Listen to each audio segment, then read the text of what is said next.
And Garrett Harding did something really, can I say, astute? Yeah. Really intelligent, something that really works well in political language, which is that he brought a metaphor forward.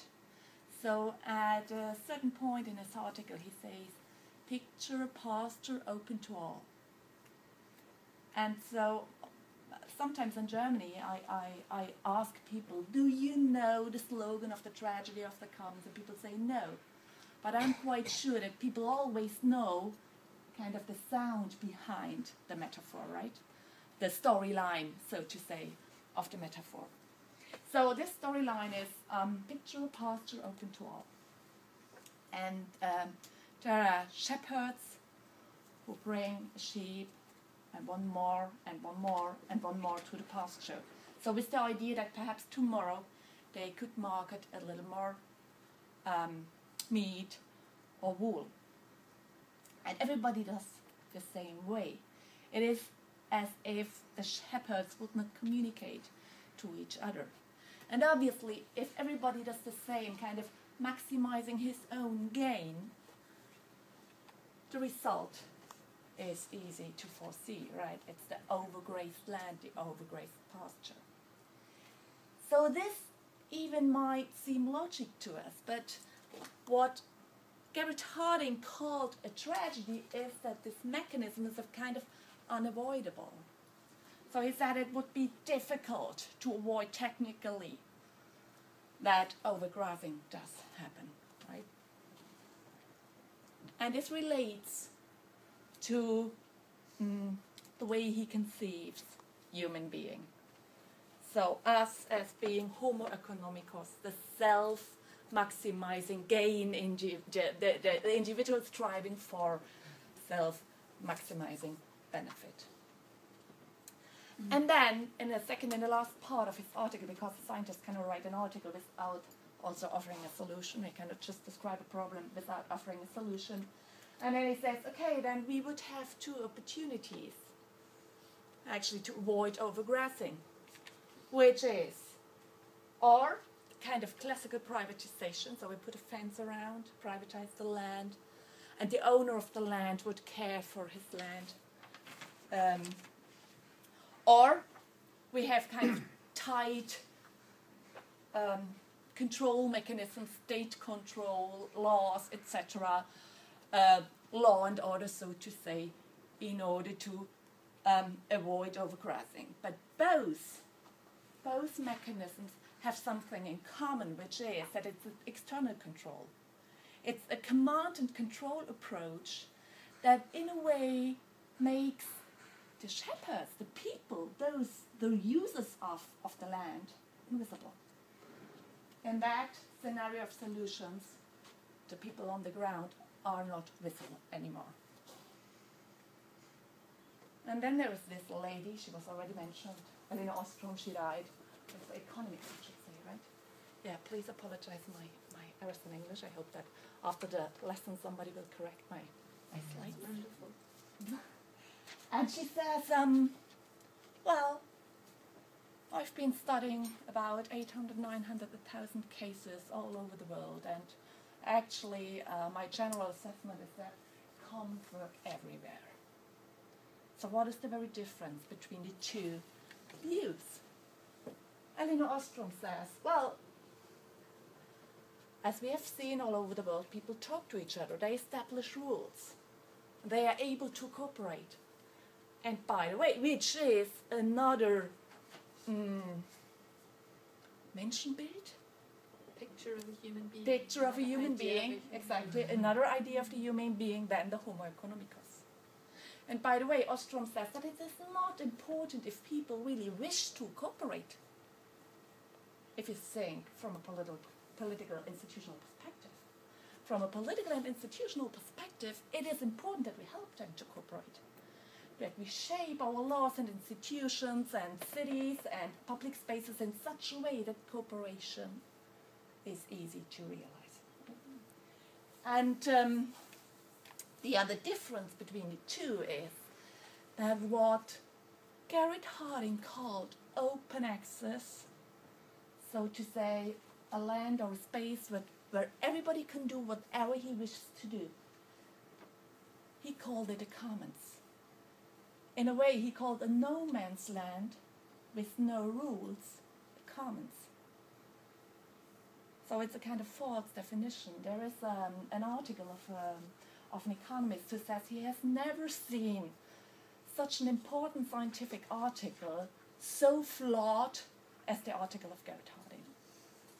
That's the opinion of an economist called Dasgupta.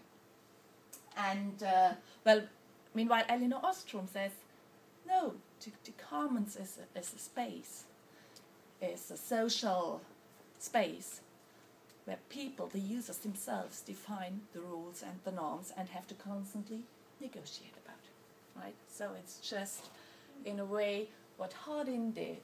And the tragedy is the perception of the tragedy of the commons. If he said, well, commons is where everybody can do whatever he wants and there are no rules. Kind of conflating the commons with no man's land, right? So let's go to the second part and the definition then. Elinor Ostrom says this with the commons.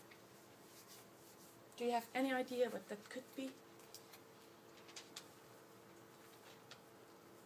I guess it doesn't exist. Does it snow heavily in?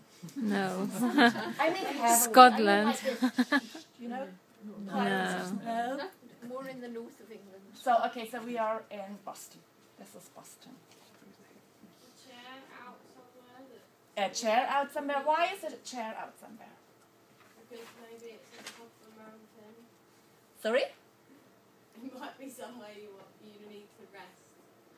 No, actually it's not to sit on the chair. It's the chair sits on something. Oh, okay. In a way. Is it because the snow has covered it and so the boundaries aren't visible anymore, so it's like a... No. Okay. It is because, do you know the essence of the liberal definition of property? What is the essence of the liberal definition of property? John Locke. He has been English, right? End of the 18th century. Treaties of Government. He wrote 2 important books, Treaties of Government. And he says, if you mix your labor with a resource, with something, then you are entitled to appropriate that something. That is, in a way, the essence of it. If I mix my labor with a resource, then I'm entitled to convert it into private property. That is the idea of liberal property. Until today, this is the basic kind of idea of our property regimes, right? If I add my labour. If I add my labor. Okay. Mm-hmm. And shouldn't we say mission, mission? Mm. Okay. So, and in a way, this is a system where people add their labor to something because they shovel out parking lots. So there are tons and tons of snow on a public road where usually there are cars parked, and they got to an agreement in the neighborhood that who shovels out a parking lot is entitled to occupy that parking lot, short-term use, until the snow melts. So you would say, oh, this is quite a liberal notion, right? I add my labor to a public space, to something, shovel out a parking lot, and then I can occupy that lot until the snow melts. Okay, it's not long-term use, it's short-term use, that's the difference. It's not forever, it's just short-term. It's kind of occupying the space for a moment. Great, but still, why is it the commons? Why does the Nobel laureate for economics, known as the most famous scientists who studied the commons all over the world, say this is a commons? Isn't that strange? And the basic idea behind is that those people in the neighborhood of Boston did overcome a collective ideation problem before resolving that issue. So what is the sign that this actually works as a commons? That other people agree to that. Exactly, there's no social conflict for that moment. You could not do that in summertime. But so the main problem in building a commons is that you beforehand need to overcome a collective ideation problem. You need to, and that is what we try to do in the commons movement, so to say, and that is why talking about the notion of the commons and the definition, so to say, of the commons is so important, we need to agree about a common definition of the commons in order to get a commons movement, a broader commons movement working into the same direction. Can I just ask you, what is the German for collective ideation problem? Eine Because the English isn't so clear. gemeinsame Idee oder eine gemeinsame Vision entwickeln. Okay. So a collective idea, to develop a collective idea, to have a collective idea. Exactly. So there's a problem in It is the a quote, area by of the way, because I was not sure how to translate it, and I took it from a text, but it's great. But it's not Yeah. English. Yeah. No, it's American English, I guess. It's very, very lumpy English. So Yeah. that there's a problem Thanks. in the area of the collective imagination. So exactly, the question is, how do we get, first and foremost, a common idea of what we want? A common idea of how we want to resolve a problem. A common idea of how we want to move forward. A common idea of how we want to produce a given thing and then share it with others. And that is the main problem. That is why it needs so much communication, to work in the commons and for the commons. The kind of scientific discourse on the commons is very much based on the notion of common pool resources. Actually, the work of Elinor Ostrom focused on common pool resources from the natural world at the beginning, and only in the last 10, 15 years they started working on knowledge and information and code as a commons. So they usually use the term common pool resources, and then you might wonder, what is a common pool resource as different from a private resource? And, exactly. So, how do we argue, or how do we make a point for something being predetermined, can I say that? To be commonly shared instead of privately owned. So I like the approach of asking, how does this come into the world? How is it produced, so to say? And there's obviously kind of first category of resources that we simply inherited. In a conservative language, or it would be gifts of nature, what has been before us. And we simply inherited it, and we need it, but it don't need us. So there's this kind of natural resources, land, biodiversity, water, etc. But there might be other things that should be shared instead of privately owned, because they were produced together. They were collectively produced. So because if we have the liberal definition of property as if I add my work to something, I am entitled to own it individually, then the question is, what happens if we add work to something? Who would own it at the end, right? So when we say, okay, if things are collectively produced, it would be kind of awkward to then privately own it and appropriate it. And there is the last category. I guess I got to... I knew that. I forgot to translate it, so you have That's to help okay. me. We'll do it now. Here. So there are great people, some great people in the world. Amazingly, usually people don't know that they, for me, they are really heroes of the commons. And sometimes I put kind of two photos of a hero of the commons and a hero of the market, and the people usually know the hero of the market and don't know the hero of the commons. So what does that mean? That somebody, for instance, produces individually something and then verschenkt es. Gives it to everybody. Makes it available. Exactly, makes it available to everybody. You might perhaps remember Jonas Salk, who has been the father of the first vaccine for poliomyelitis.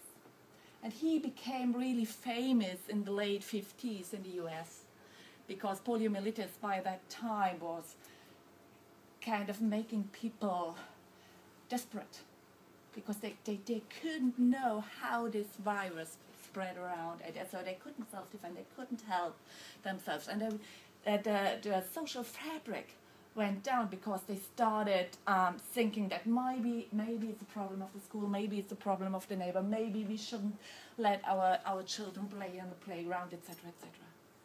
So John Salk really got a hero from one day to another because when he published this discovery of the first vaccine of poliomyelitis, and then in the talk show he's asked, who does own the patent for that vaccine? And he answers, could someone patent the sun? So there's another one you certainly know, Konrad Röntgen, the guy who invented X-ray technology. And he says the same thing. He had a talk with AEG, which is a famous German company, right? And they immediately realized the marketing potential of the X-ray discovery. And then he was of the opinion, and he told to the ambassador of the company, well, discoveries and inventions belong to humanity and should not in any way be hampered by patents, licenses, contracts, and controlled by only one group. Which, by the way, is one of the reasons why the X-ray technology spread so fast. So it is important when we talk about common pool resources, the things we inherited, we collectively produced, or were given to us by people like Röntgen and Salk, that there is a difference, that there are kind of two groups of common pool resources, or shared resources, you name it. What does this mean? They are rivals? Exactly. Is there somebody studying economy here? Does somebody know what rival means? Tell us. Me? Yeah. Well, they're in opposition. They are? They're in opposition. No. I think just the English is not so clear. It is okay. Is it okay? It's tech language. Okay. It's, yeah. They're competing for the same resource. They are competing. Well, a resource cannot compete for the same resource. Actually, it's a strange word because it is as if resources would compete for something, but actually it's we who compete for the same resource. Oh. And that is precisely the idea. I'll show you that it's very simple. Rival means I drink this water and you cannot drink it anymore. That is rival. That means if we share it, each of us gets less. That means rival.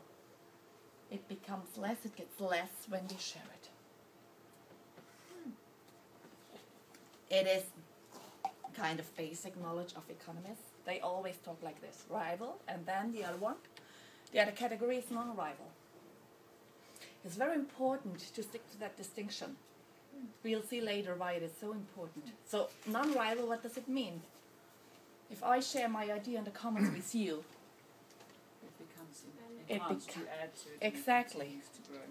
exactly, it will be more if we share them. So it follows in a way a logic of abundance. And that is very interesting because our market economy, capitalist market economy, cannot deal with the logic of abundance. Because very simply, market economy is based on scarcity.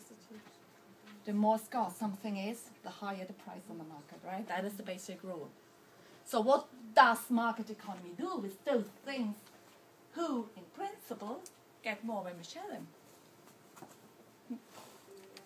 They put individual property rights to end up the logic of abundance. To make them, in other words, artificially scarce. You know, if you want to see a film and it says, oh, you can't because there's a copyright mechanism, blah, blah, blah.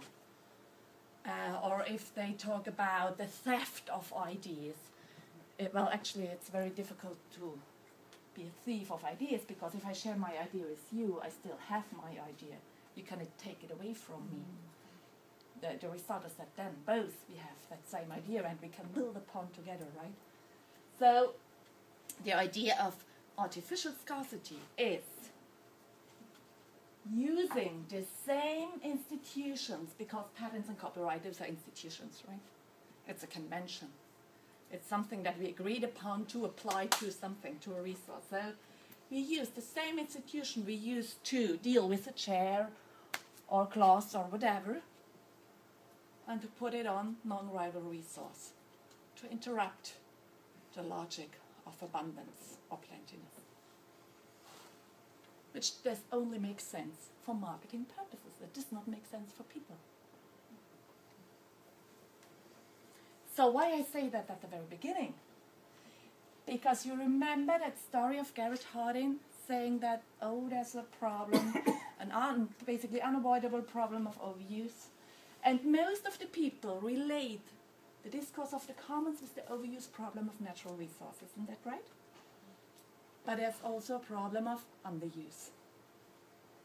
As we have seen, if you don't allow for a logic of abundance in the commons, you underuse knowledge, you underuse information for other purposes than benefiting people's needs. Great? Okay?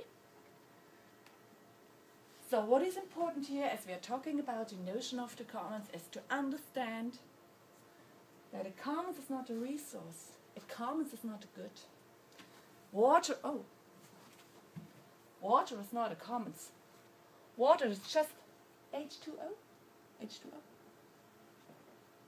If we fill this into a bottle and sell it on the supermarket, it's a private good. It's a commodity, right? If we treat it in another way, it may be a common good or a public good. So it's not about the resources.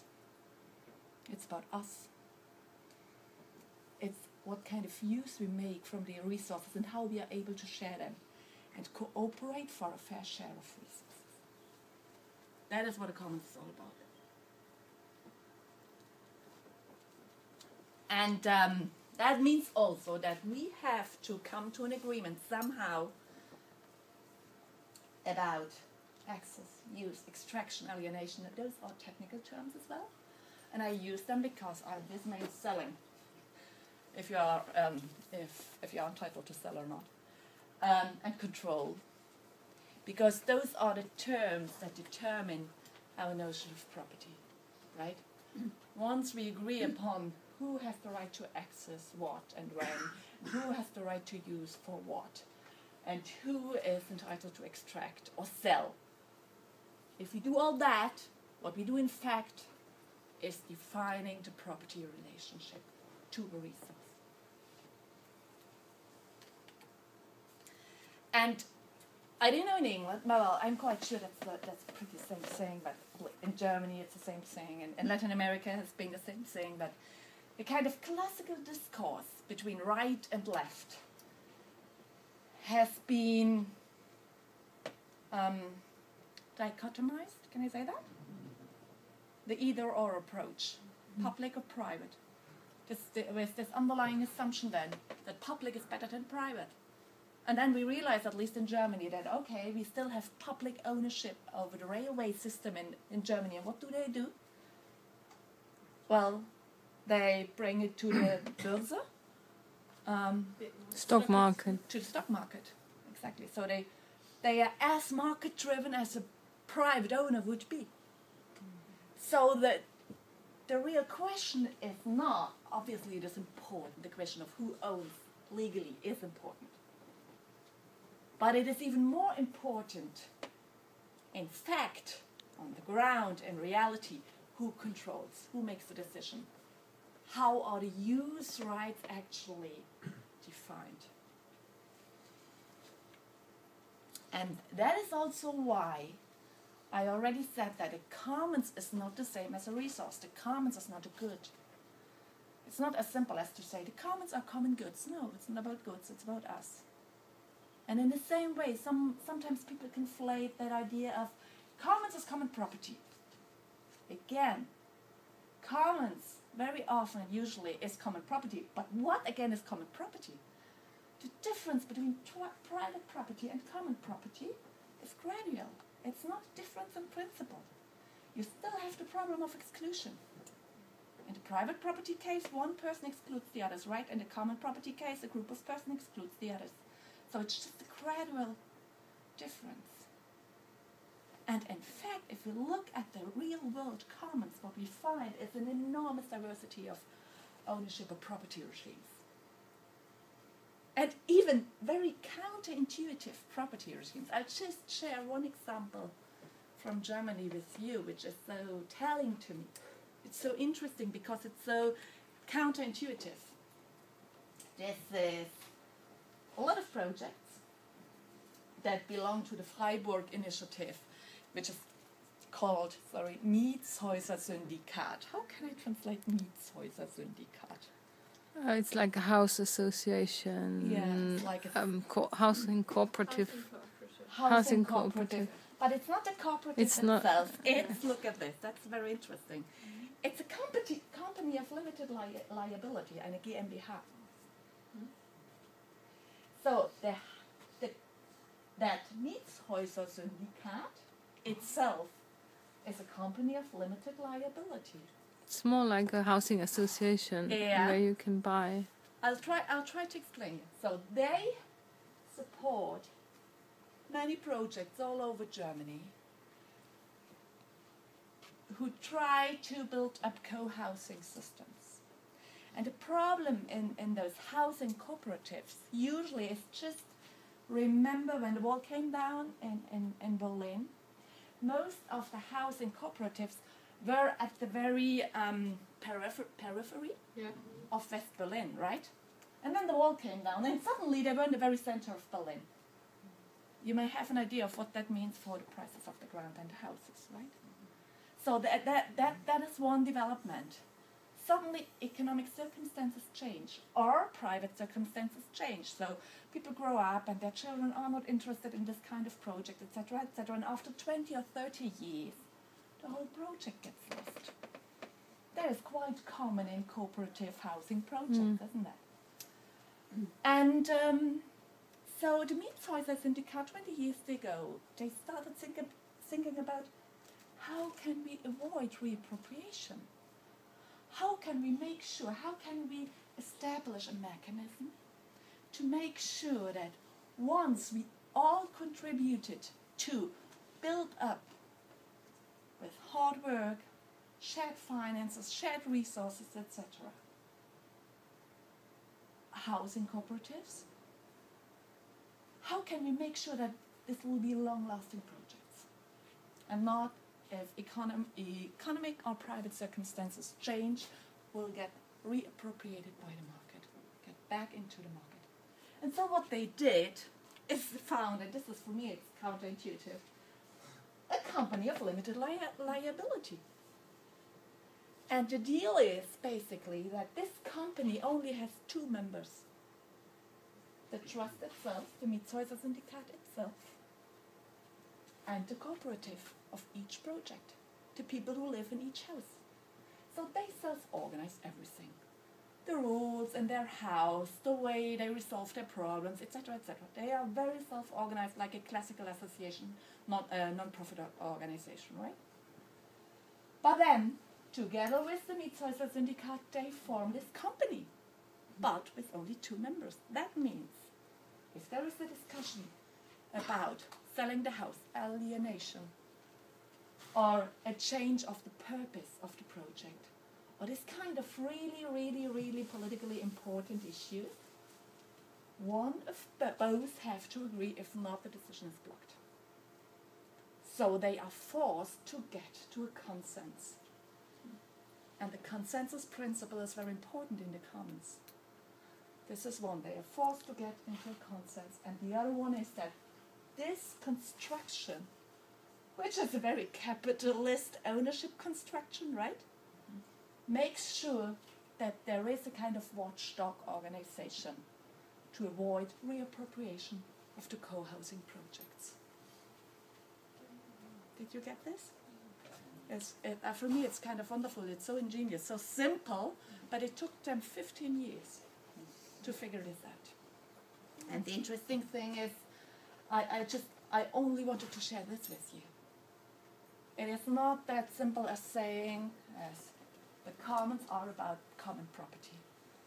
This is just one example. In the book you find plenty of examples where you have mixed public property regimes, collective property regimes, individual use rights on public or collective property, so you have mixed systems all over. So we are ready. I already shared those both ideas. The commons is not the same as a resource. It's not about a resource, it's about us. And commons is not the same as no man's land, and commons is not the same as common property. Right? And perhaps the most important thing to understand, and that's pretty nice in English and even in German, and the old German word Allmende works. And commons is the same. The word community is part of the commons. So you cannot think about the commons without thinking about community. So the commons is tied to the notion of community, or I would say in our modern world, to networks. And the very last idea in that second part of the talk is, as Peter Linebaugh puts it, he's an historian, and I think that his project is kind of rewrite human history from a communist perspective. So, rewrite human history from above. Actually, I highly recommend his books. How are the titles in English? Magna Carta Manifesto. Yeah, the Magna Carta Manifesto and the Hydra. I don't know in English. Well, anyway, watch out for Peter Linebaugh's book. And he says there is no commons without commoning. And actually, this is for us, it's a big problem, this sentence, because it's intranslatable. So I always, even in German talks, I use this sentence. So, and then he says something which is quite helpful to understand the very essence of the commons. He says, actually, we did a mistake using a noun for talking about the commons. It should be a verb. So it's all about commoning, it's not about the commons, it's about a social process. And it is very hard to get this idea of the commons is about resource management out of the scientific discourse. Scientific commons research is very much focused on resource management, which then leads you to be overly focused on the shape of institutions. Right? But we will see that later. So, to finish the second part, for me the commons is kind of communities and networks relate to resources they have to share, they have in common, through a process of commoning, and the wonderful thing is that they produce, by doing that, social fabric and products of things we can actually use to make a living. So, or to put it bluntly, we don't necessarily need money to make a living. We could produce and reproduce commons to make a living. That would be an ideal commons world we were far away from. And another nice thing in the commons discourse is that, and you can see this in the triangle, you cannot think about this without this, and about this without this, etc. It's about relationships. It's a relational term. The commons brings about the necessity to think in relational terms in order to resolve social problems, and end up this either-or thinking, right? And here again, in the way we relate to the resource, rivalry matters. Do you remember that rivalry thing? So it gets less when we share it. Is rival, and it gets more when we share it as non-rival. So this makes a huge difference in the way we shape our rules, isn't it? So it's not the same thing if we have to share water or if we have to share knowledge. So what would fairness mean in the commons and a rival resources? What do we need always if we want to guarantee fairness when we deal with rival resources, when we have to share a rival resource? To each according to their needs. Sorry? To each according to their needs. Yeah, and how do you do that? By, I suppose, you have to ask people what they need. You have to ask people, yeah, but then now you're speaking about a process. I am speaking about the result of this process. What has always been part of that result of the process? Sorry? Agreement. An agreement, of course, but what would this agreement contain? Always. Cooperation. Yeah, but you are talking about processes. Cooperation is a process, an agreement is a process. No waste. No waste is a no waste. Okay, but What do you always need if you want to share, say, this water among all of us? What do you need to put me if I want to share this with all of you? You would need to say, stop it. Control? Limits. Exactly. You always need limits. Do you remember that cap and share debate and atmosphere? The cap, you always need a cap. So the question is how to define a fair cap, but you always need limits. Limits are important in the commons when it is about rival resources. Okay? And now we look at the non-rival resources. If we want to guarantee, let's not say fairness, let's say the best for all, the best result for all, for mankind. What does it mean when it comes to access rules? What kind of access would we need? What kind of item is important?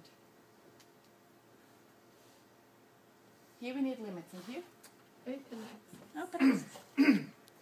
Only, well, that is a highly controversial position, obviously, as you can notice in the debates about copyright, etc. But in a commons world, that is the logic. The logic of limited access or the logic of fair use, where I define who has the right to access, etc., is the fairness concept in a market world. But following the logic of abundance in the commons and sharing information, code, and knowledge for everybody's benefit, open access is the only solution. And that is why this debate on the commons and peer-to-peer production and open access, etc., is so controversial. Because you cannot combine this with the artificial scarcity approach. It's very hard to link both together. It's contradicting. Can you follow me? But the idea in the commons is share knowledge and information to solve problems that meet people's needs, and not to make my money out of knowledge. Okay, here we are, third part. Are you still awake? Okay. And I will then even show you that this last idea, which is revisited, share knowledge and information to solve problems that meet people's needs, relates back to our way to manage natural resources. The water issue is not independent from the knowledge issue. Okay, commons, how they work and what they produce. We thought that my first talk should not be too long, and that is why the first slide about the institutional part of how commons work is just one slide, and I won't go into detail because we can do this in the next session. Well, the first slide is about the design principles for common pool resource institutions according to Elinor Ostrom. What does that mean? Sorry.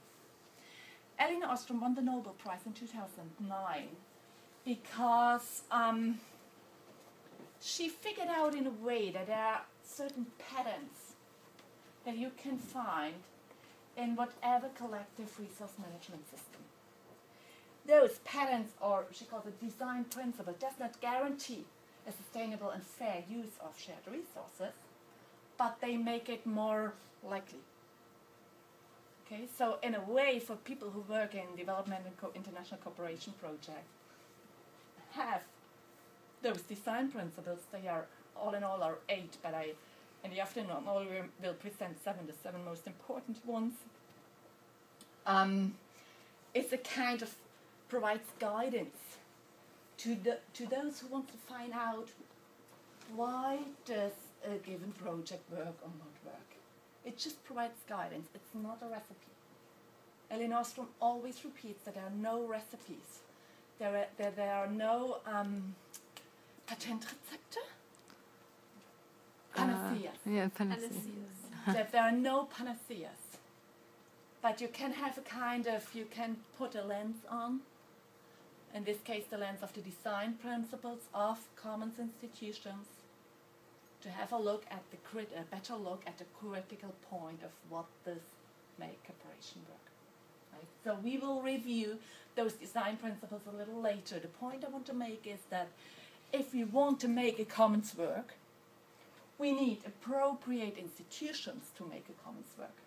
Institutions that foster and enable cooperation instead of competition, for instance. So this is the first point. But perhaps most importantly, it is about our attitude. So again, this relates back to that idea that we have to overcome the problem of a shared idea, a shared vision, to resolve a problem and address an issue. And this attitude, for instance, is as one of these. Do you know him? Well, that is one of my examples. I sometimes put him and Bill Gates. And I always ask people, everybody knows Bill Gates, and that's so interesting because it looks like the percentage of his public Bekanntheitsgrad?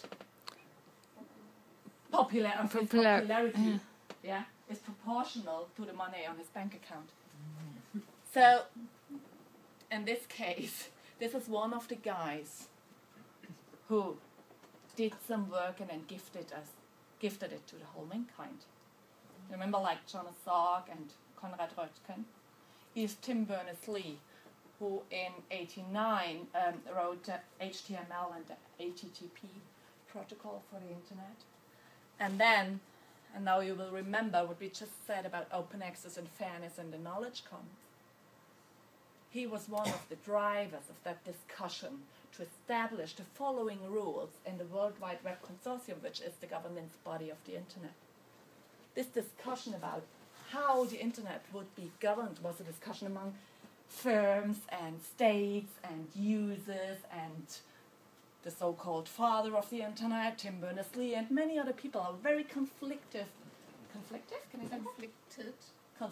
debate, which ended up with those three agreements, which are three principles we've already seen before in the theoretical part, right?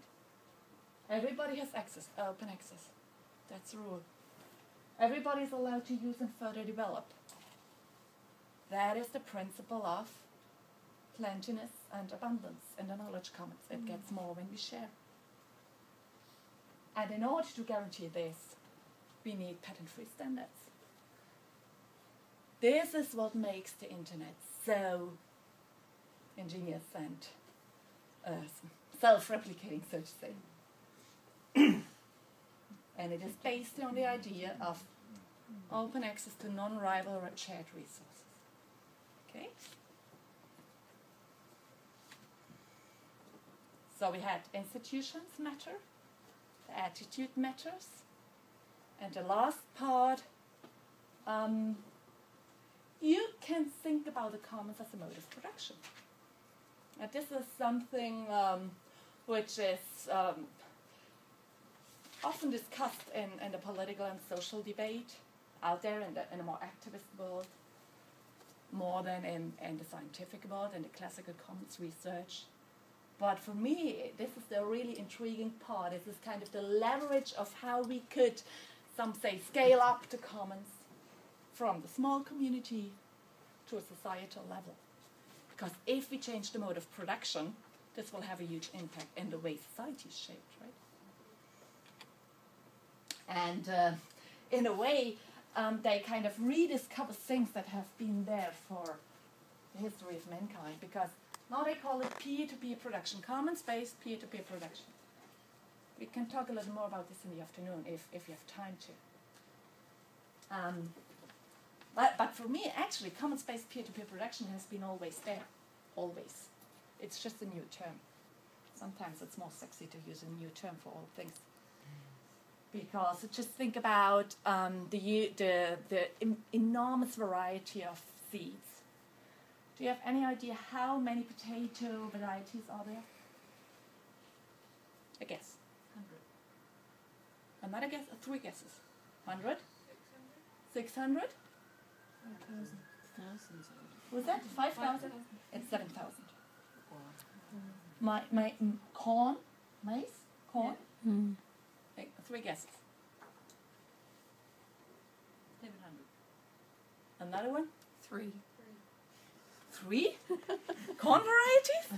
Are you talking about Monsanto? Well, yeah, it's been completely, suppressed, isn't it? Ah, well, Now there are only 3. now there are only Yeah. 3. Yeah. So anyway, yeah, it describes the situation pretty well.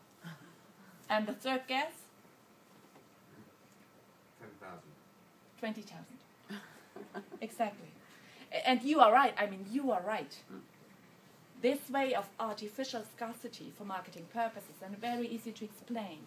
If, for instance, as a firm, you try to, can I say, optimize a variety in a laboratorium, it works pretty well in a laboratorium situation, and it works pretty well if you market it for huge areas. So this is the reason why they try to optimize it for huge areas. And this is the reason why in those huge areas, in their different conditions, then you verdrängen, Push it out. yeah, push the traditional variety of corn out, because both cannot coexist, just as GMOs cannot coexist with traditional varieties. So again, it is an effect, this erosion of varieties is an effect of a strategy of artificial scarcity for marketing purposes. Yeah, it is not the classical historical peer-to-peer production of varieties of seeds led to 20,000 varieties of corn and 7,000 varieties of potatoes, for instance. And then usually in the commons debate, people think about the commons as of we collectively work in our land, or we collectively manage our water, or we deal with biodiversity problems. Well, anyway, no, biodiversity is now more linked to a nation-state-based approach. By the way, before we talk about this, do you know who owns biodiversity in the world? Legally. No, Who owns The- the biodiversity of Great Britain? Queen. Who? The Queen. I don't know in your case. Maybe you're right. Anyway, it's the nation state. Exactly.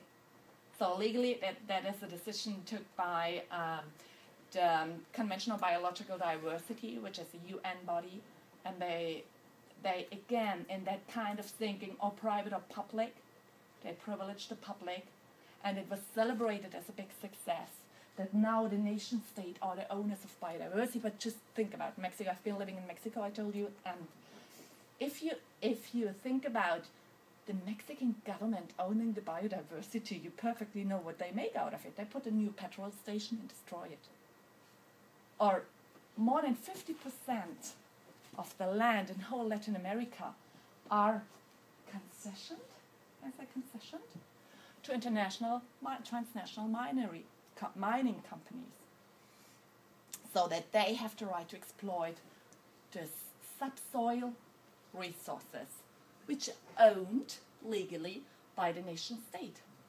Again, this shows that this dichotomy between private and public does not guarantee the huge variety and the further development of diversity, nor, and that is the most important problem, the social control about the resources and this diversity.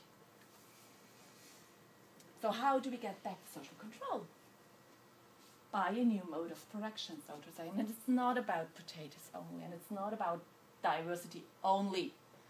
It's not about water only. It's also about the question of how in future we would produce whatever we need to make, so to say, a modern living, right? I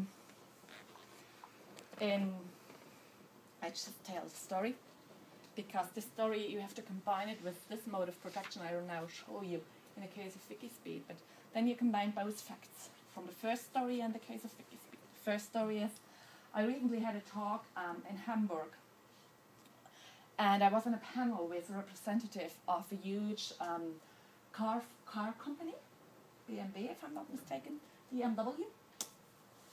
And the huge car companies in Germany now found out that 50 to 80% in German big cities don't want a car anymore. So that is why they sell to the Chinese people, right? So what do they do in the German market? They realize that those people, they want individual mobility, but they don't want to own a car anymore. So I said, okay, that's nice, sharing, car sharing. What about producing a car for car sharing? Well, that's what they do, as if there were not enough cars to be shared. No, they invented a new production line. No, I'm not kidding. To produce cars for car sharing. And the interesting thing is that each company has now its own car sharing project, so they invent different competing production lines for cars. But again, once you met the needs of all those people who don't want to own a car but want to drive sometimes, what will they do then? They don't have an answer. They just cannot deal with the idea of sharing. The market economy just cannot deal with the abundance economy, or with the idea that enough is enough. So now this is one story. Now combine it with that. Imagine we would reduce the number of cars because 50 to 80%, at least in the big cities, it's not the same situation in the countryside. Because obviously people need to, there's no public transport anymore, blah, blah, blah. I guess like in England. And now we also wonder if we need less cars, and what if we could do the cars ourselves and would not need a firm? This is Wikispeed, is one of 26 open source car projects. Open source means the code is open. The information of how to build something is shared. Design, code, concept, and information is shared. If sometimes people say that, okay, the commons might work in the immaterial world, if knowledge is shared, but it cannot work in the material world, then you have to realize that, for instance, in a car production, about 90% is knowledge production. The material in the car is just 10%, if 10%, not 5%. So, and that is the idea those guys from open source car projects all over the world bring into reality. Wikispeed, this is the prototype of Wikispeed, which is now presented in fairs, in car fairs. So for my English. So they developed a prototype in 3 months. The usual hierarchical way of developing a prototype is, by the way, it's a race car. I mean, I won't make a strong argument for the necessity of race cars. I think there isn't, and we have to talk with those guys about that. But the interesting point is how they turned the way of production upside down, right? And so they did this in 3 months instead of 10 years. 5-star security standard, 1.5 liters per 100 kilometers. A modular construction is key and is law. Do-it-yourself repairability is law. 150 volunteers in 10 countries contributed using free web tools to produce that with the purpose to contribute to the common good. They hopefully stick to that. One never knows.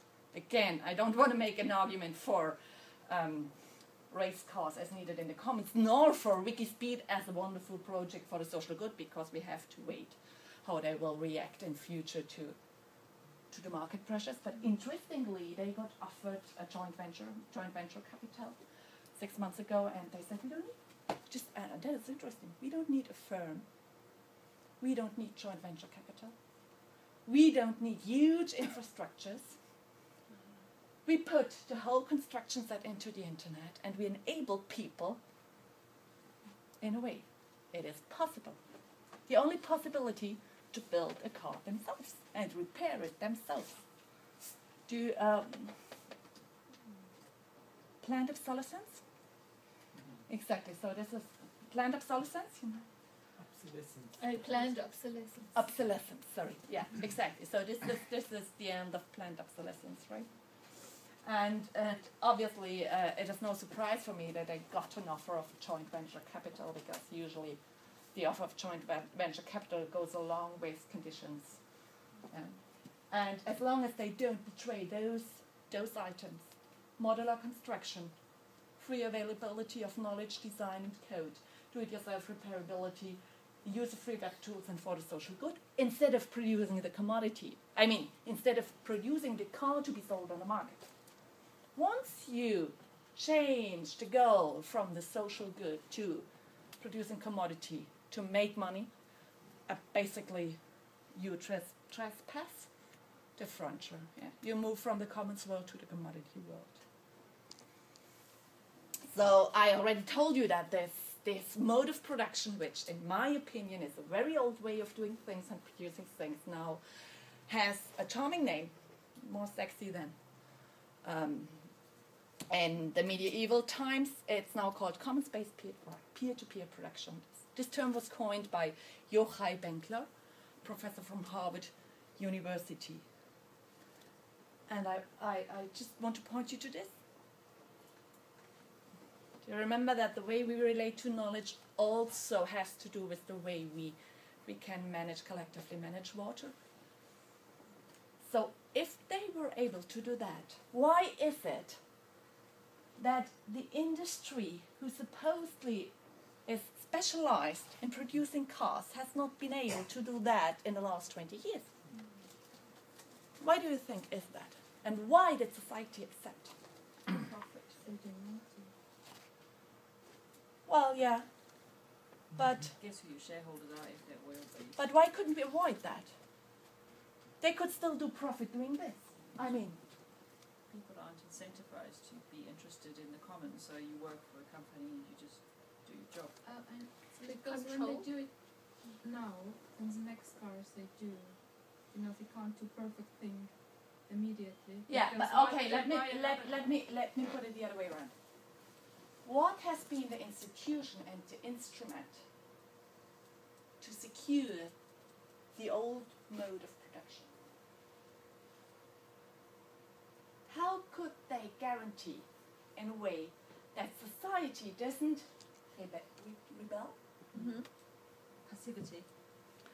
Patents. No. Copyright. Yeah, because we accepted as society that copyright and patents and the so-called intellectual property rights are a good and legitimate thing.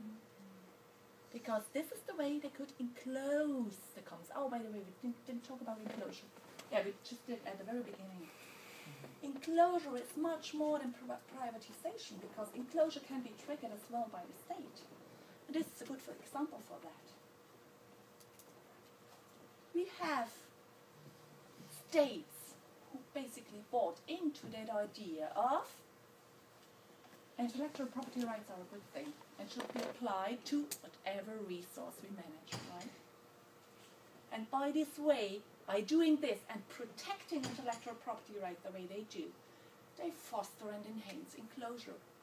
That means enclosure means putting fences. It means separating people from their right to use resources. So intellectual property right mechanisms enabled those who supposedly know most in the world about car construction to not come up with a socially good result for the last 40 years. Or to put it the other way around, it's one of my theses, intellectual property rights are an ecological catastrophe.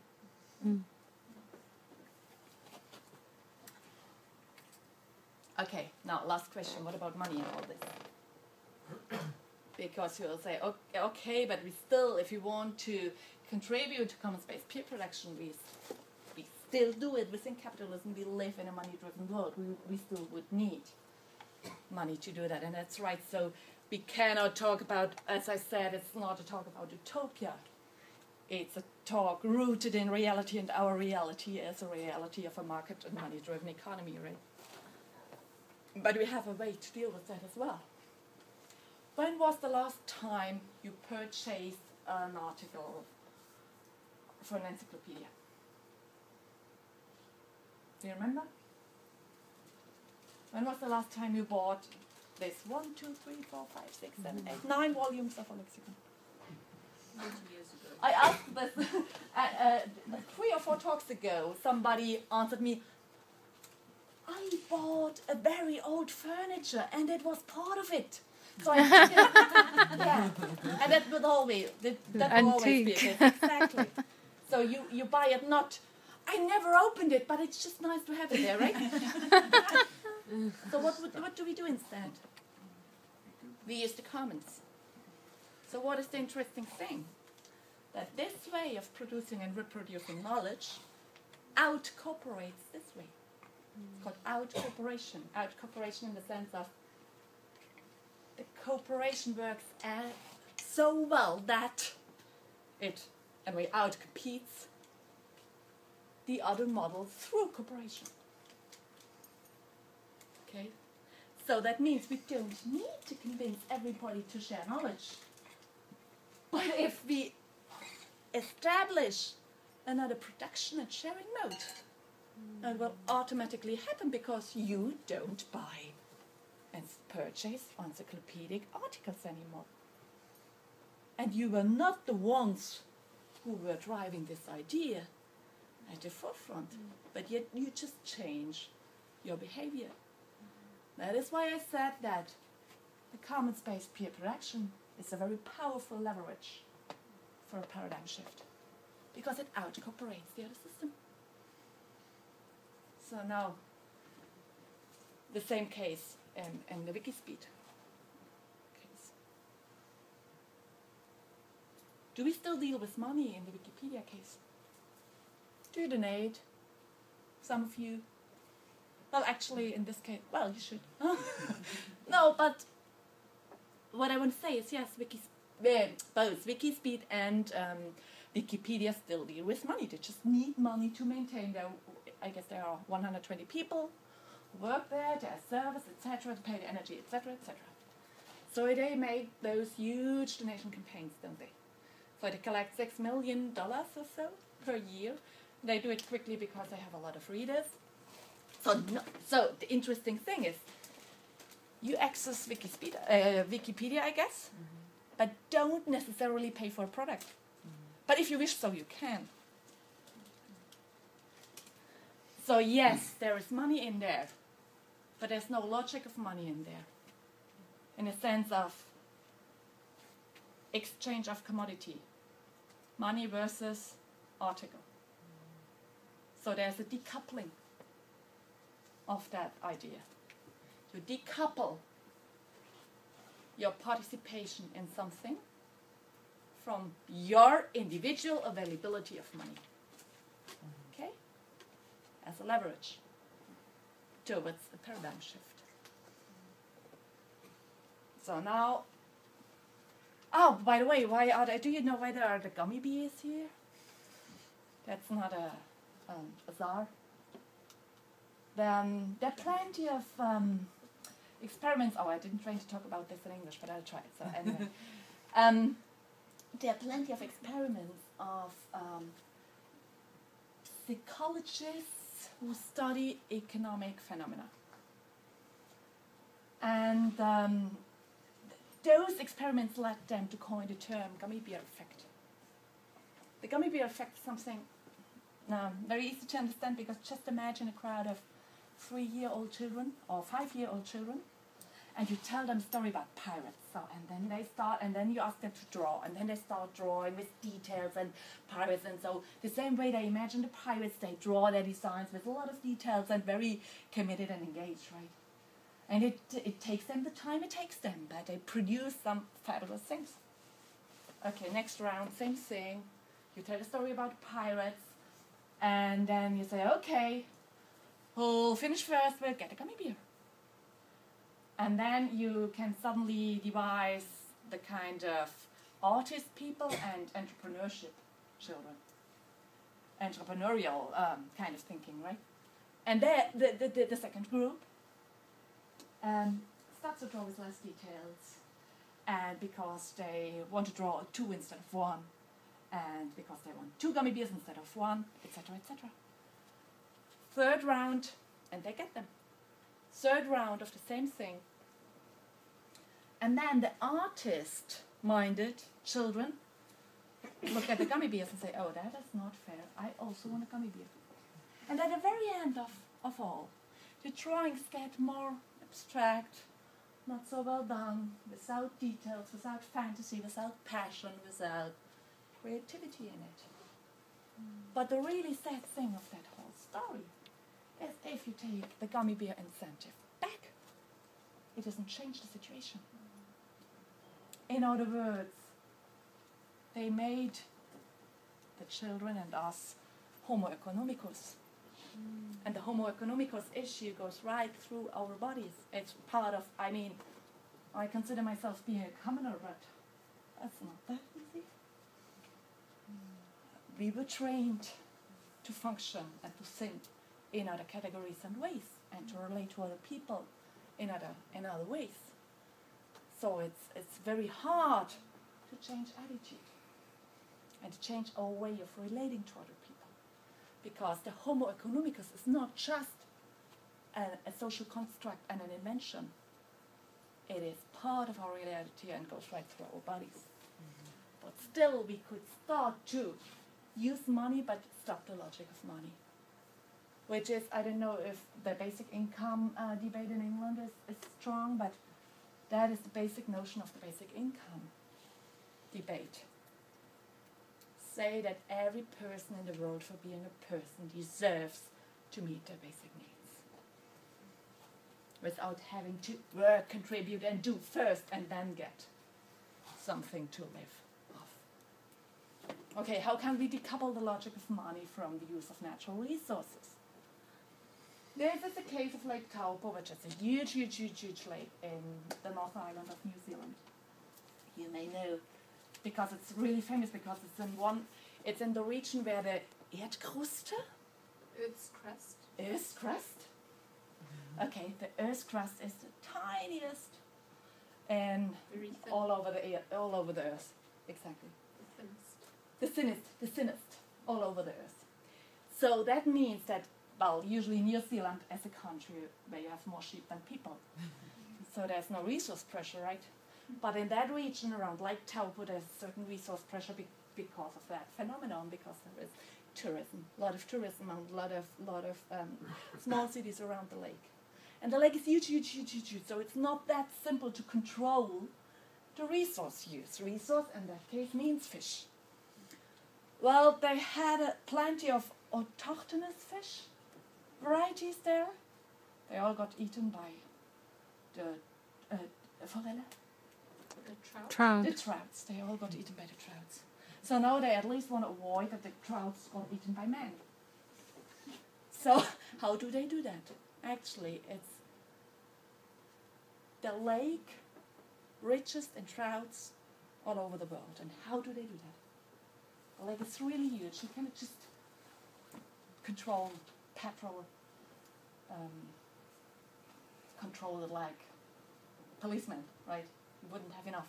So how do